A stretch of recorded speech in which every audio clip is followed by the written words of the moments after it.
Have you ever wondered why characters like Elizabeth Bennet from Pride and Prejudice, Gandalf the Grey from Lord of the Rings, and even Paddington Bear stand the test of time? It's because they're interesting, they're believable, they're relatable characters. It's not always easy to create these kind of characters, and it's even harder for an author to get readers to root for these characters and get behind them 100%. In this video, I'm going to be breaking down my top tips to creating interesting, believable characters, and more importantly, how I create characters that my readers love. And welcome back to my channel. If you've not been here before, my name is Tracy Mayhew and I write contemporary small town romances set here in the UK and YA fantasy fiction based on myths and legends. So welcome back to the How I Write a Book series, where I offer you my take on writing certain aspects of a book. In today's video, we're going to be talking about characters and how to create characters that your readers will fall in love with. And I'm not just talking about main characters here, I'm talking about side characters, characters that will flesh out your world in ways that make readers fall in love with not only your characters, but the world that you have created as well. When I first set out to start to write All I Want for Christmas, this series, which is now a 5-book series, started out as a trilogy. It was never going to be a 5-book series. However, I created characters that I love so much that I could not bear to part with them come book 3. So I went back and I built in characters so that I could then extend this series so that it became a 5-book series, and I'm so glad I did. People enjoy this series, people enjoy the characters. So how did I do it? So one of the first things I do when I'm creating a character is I create a character bio for them. Things like their hair colour, their eye colour, their personality, their appearance, all that stuff. I'll show you what I'm doing for my Viking saga in a little while. But if you've not seen it, I have already given you a bit of a tour through my series Bible in Notion. I'm going to leave a link to that up in the cards, and I'll also leave a link to it down below in the description box. So for now, let's hop on over and see some of my character bios in my series Bible. So I'm in my series Bible now, and we're looking at the character Ulfa Howardson. It was really difficult to find a character that doesn't have spoilers in, but Ulfa is probably one of the ones at the moment that doesn't have spoilers in, so we're sticking with him. So I've obviously got the title, his name at the top, and then I've tagged him human. There's a little picture of him. So these are the things I would generally include in my series bio, in my character bio. So I've got age, eye colour, hair colour, appearance, personality, weapon of choice. Obviously that's relevant because it's fantasy. You would obviously change this according to whatever you are writing. By the way, if you would like to see me actually create a character bio as part of my vlog series, let me know in the comments down below, and I can try and do that. I am currently creating a series, a prequel novella to the Romance in the Lake series called Bella Notte. So I'm at the beginning part of starting to put together the character bios for the main characters in that story. So if you want to see that happen, let me know and I will try to do that for you. So yeah, we go on to power, because obviously fantasy, there's magic. Just from, where is he from? His mother, his father, his siblings. And then this is the key here, the wound and the lie. I can't take any credit for this. I heard about the wound or the lie from other YouTubers like Sarah Cannon, Bethany Atazada and Brittany Wang, who all have excellent videos about creating character bios as well. So if you want to go and check those out, please do. But this is the thing that makes your character imperfect, if you like. It's the thing that they tell themselves that isn't necessarily true, but that dictates their behaviour and dictates their life at the beginning of the story. So for instance, in Call of the Valkyries, Ulfa does not believe he's strong enough to be a warrior for many reasons, but that's the lie he's kind of telling himself. Obviously he doesn't realise it's a lie, but as the series continues, and if you read The Rising Storm, you will see how he develops and how he overcomes that kind of wound, that lie that he's telling himself, to truly step into the character that he's meant to be. I would say that the wound or the lie, that is the thing that you need to think about. So bear that in mind when you're creating your characters. And you can even create that. You can even use the wound and the lie for side characters potentially. Especially if, in my Romance in the Lake series, my side characters became main characters in their own story. So it might be a good idea that if you're creating a series like that, where you write standalones where each character kind of steps into the limelight, you start thinking about their wound or their lie right from the first book. So my second point is to give your character a driving need, a thing that drives your character to get to their goal or their desire. So, for instance, in my books, in The Call of the Valkyries, we have Freydis, and her driving need is to escape Sandefjord to become a shield maiden. She doesn't care how she does it, but that is her driving need.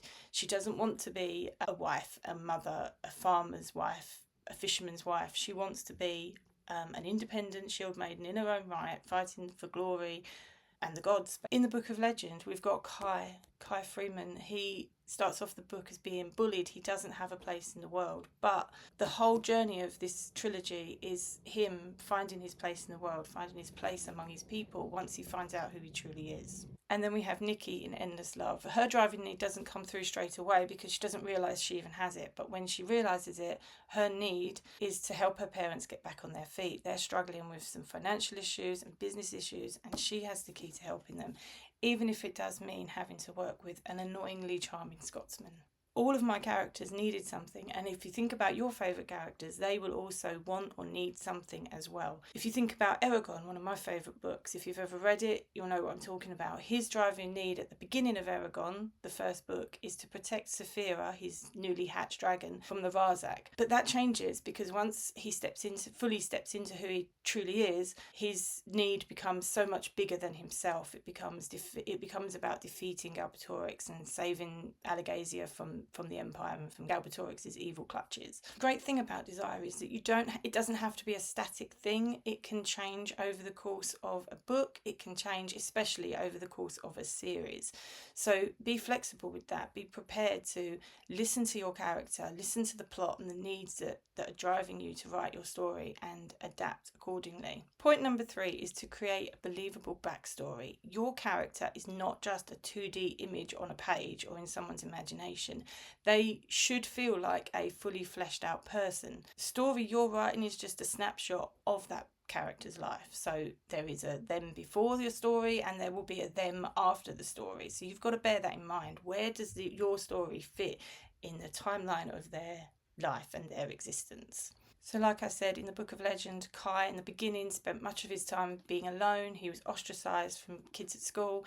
He was bullied, and that reflects in his story as he goes forward. So that his beginning, where he came from, affects how he's seen when the story actually kicks off. Then Jess in All I Want for Christmas, when we meet her at the beginning of All I Want for Christmas, she's coming back to her hometown, to Keldswaite, after suffering a massive trauma that had sent her running from Keldswaite originally. She's having to come back and she's having to deal with those issues that sent her away in the first place. Even Kate in Not Just for Christmas, although she has a pretty unremarkable life to start with, normal, she gets on with her family, she loves her job, she's living in a village she's totally in love with. Things are changing beyond that village and throwing her for a loop, and then this guy sweeps in out of nowhere and just adds more chaos to that, and she has to learn how to deal with that and how to roll with the punches, if you like. So yeah, make sure your character has a believable backstory. It's going to make them more solid as a character and more believable, and in many cases it will get your readers rooting for them even more. Their actions are informed by what's happened before, so if the reader can understand why they're acting that way now in your story, that will make them far more believable for your readers. Point 4, your characters must change by the end. There's no point having your character start off as selfish and going through all that they go through and then still being selfish at the end. Or if your character lacks confidence, there's no point them doing all of that and then still lacking confidence and ending right back where they started from. I've read books like that, and I know for a fact that completely spoiled the book for me. I was like, well, what was the point of reading all of that if there's no kind of like change for them at the end? You know, you're rooting for them to change, so if they're not going to change, then there's just no point to reading the story. If you think about your own life, if something happens, you start one way, but then the things that happen change you. It's the same for your characters. They may not be real people, but you've got to write them as if they are. This is what we call a character arc. So it's like you start one way, you hopefully get to the end of the book and you have gone through everything and you've changed and you're a completely different person. One of the best examples of this in my own work is Kai in the Book of Legend. He, as I've mentioned before in this video, he starts very unsure of himself, very much affected by the fact that he's been bullied. He's spent his whole, like the last 6 or 7 years being bullied by some kids at his school. But when he leaves that life and goes into his other life, yes, okay, it takes him a while to kind of get used to this new way of thinking, but by the end of the Book of Legend, he is ready to step into something else. He is ready to step into what he needs to be in order to defeat the evil that is threatening him and the people that he loves. So even if you're writing a trilogy, each book needs to have a character arc, okay? That your character needs to go through something in each book to get him or her to a different place by the end of it. Remember, when you are creating characters, you need to make them feel like they are real. You don't want them feeling 2D or flat or anything like that. You don't want them feeling as if you just picked up someone, slapped them into a small town or a battlefield or a fey world or wherever it is that you're setting your story, and they're just being pushed along and defined by the plot. You don't want that. You need them to be someone in their own right who is experiencing and reacting to what happens in your story. You want them to feel like they're almost, like you could almost meet them in real life, if you see what I mean. Like you could walk out onto the street, go into a shop or a pub or whatever, and you could meet them and have a drink with them. They need to feel real for your readers. So that's it for this week's video. I hope you enjoyed it. I hope you picked up some tips. If you did, let me know about them in the comments. If you have any tips on creating great characters, please let me know in the comments down below and we can start a conversation. In the meantime, if you haven't caught up with the previous couple of videos in this series of how I write a book, you can do that over here. Until next week, which I will be back with a brand new video talking about how to have a successful research trip. I'm really looking forward to that one because I do love a research trip. I will be hopping back onto YouTube at some point this week with my next writing vlog video, so keep your eye out for that one. Subscribe, you won't miss it. So I'll see you next week with a brand new video. I hope you have a great week. Bye.